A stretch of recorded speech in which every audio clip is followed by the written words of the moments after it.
Hello, Kin 320 fellow students. My name is Johnny, and this is my partner Sean Matsubara, and we're group Kin 49ers. And so for our disability sport presentation, we chose goalball.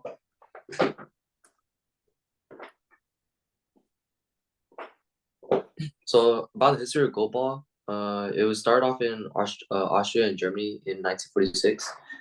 The efforts to relieve rehab process for visually impaired veterans, and it was introduced in the world in 1976 in Paralympic Games in Toronto. Um, in 1972, Games in Germany, goalball made it to the Paralympics as a demonstration sport. And then women made their move to the Paralympics at the 1984 Games in New York. And then at the summer of the Paralympics in 2016, Turkey, China, and the USA teams have won gold, silver, and bronze medals respectively. And so to get into the rules and regulations of goalball, for the rules, all players must wear blackout masks in order to even the playing field. The players cannot be touched by anyone, by their coaches, by their teammates, unless said so by the ref. And the objective of goalball is to roll the ball into the other goal. And there's three players per team with three subs. In the game, there's two 12-minute halves, and the team has 10 seconds to get the ball across the center line, or else it's a turnover. And the game is won by scoring the most goals in the allotted time, or if they get mercy ruled, which means that they lose by more than 10 points. And in regards to the regulations, the court size is 18 meters by 9 meters, as shown in the top right. The goal stretches the entire width of the court, and it is 1.3 meters high. The rubber ball that they use to throw is 25 centimeters, and there's two bells inside of it so they can use their ears to listen to where the ball's going. And a final regulation about goal ball is that the ball must touch the ground before the team's high ball line, which is 6 meters out from their goal line. And that's just for them to be able to not throw it or just like totally just chuck it at the other team. And so it's who plays or participates in goalball. So at an international competitive level, all athletes must be legally blind, and they have divided into three categories. B1 is which there's no light perception or inability to recognize a shape. B2 is visual acuity not exceeding 1/30th after a correction or visual field not exceeding 5%. And B3 is when it's not exceeding 1/10th after correction or visual field not exceeding 20 degrees. And at the domestic level, people don't need to be blind. They can have complete vision and they can still play in goalball. And it's actually recommended because they want sighted athletes to promote inclusion and competition within the sport, and it would gain in popularity and it would advocate for the visually impaired as well. Ultimately, anyone, male, female, blind, not blind, visually impaired, not visually impaired, they can all enjoy the sport together. And for the governing body of goalball, it's governed by the International Blind Sport Federation, in which it's internationally affiliated. But there's also national sports federations like the Canadian Blind Sports Association and the U.S. Association of Blind Athletes. The goalball is also associated with the Paralympics, where it's most known for, and it's streamed internationally as well. And these governing bodies work together to increase the number and quality of athletic opportunities for people who are blind or visually impaired.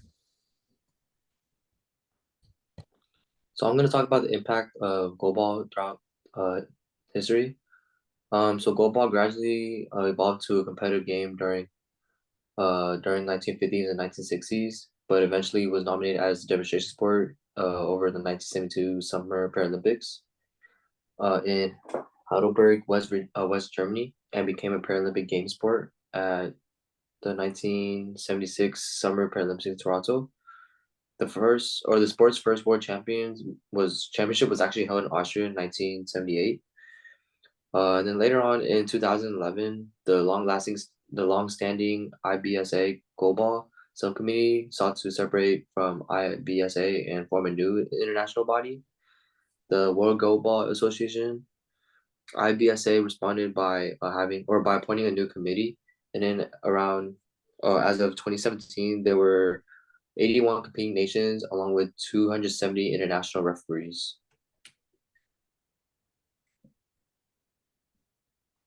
And then we're gonna show you a video of goalball, a demonstration of goalball. Can you see it? Yeah.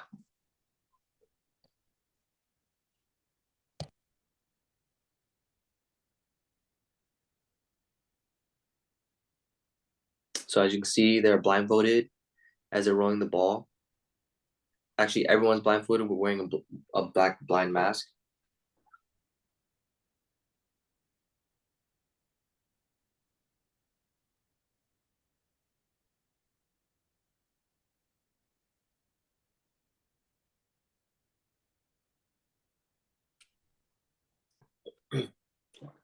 Okay, so now going to how we can incorporate goalball into adaptive physical education. So we could use beep balls for APE students. Another option we could have is have paraprofessionals aid APE students, such as if paraprofessionals can verbally guide students if they have a hard time or if they're blind.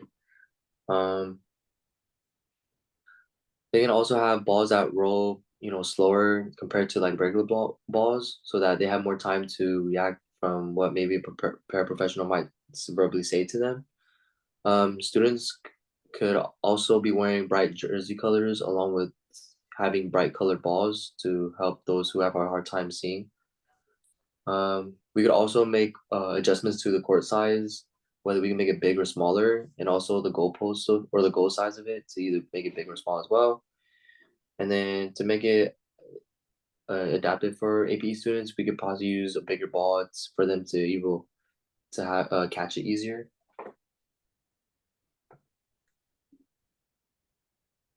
And so for the conclusion and the reflection, we believe that goalball is very popular in the Paralympic scene when we were researching this sport. And we noticed like how competitive it is and how many countries compete in goalball. And another reflection statement we believe is that anyone can play the sport is what we noticed, that whether they do have visual impairment or they don't, male or female, we realize that this game is very inclusive to everyone. That's why there's also a level playing field in terms of ability, because then if it's a visual impaired person versus a non-visual impaired person, it's an equal playing field because they both have to wear the blackout masks, and it's just up to their hearing in order to guide them in the sport. And we also researched that it started in the war to help disabled veterans like aid their blindness, and now it's known worldwide, which is crazy. And in the Paralympic scene, Finland, Denmark, and USA are the big three as of now, as they've won many gold, silver, and bronze medals in the sport. And our final reflection made off of researching goalball is that this is a very good sport that can be used in adapted physical education and general education as well, as it seems like a very fun sport and it's very inclusive of people who have visual disabilities. And that is our presentation. Thank you. Thank you guys for listening.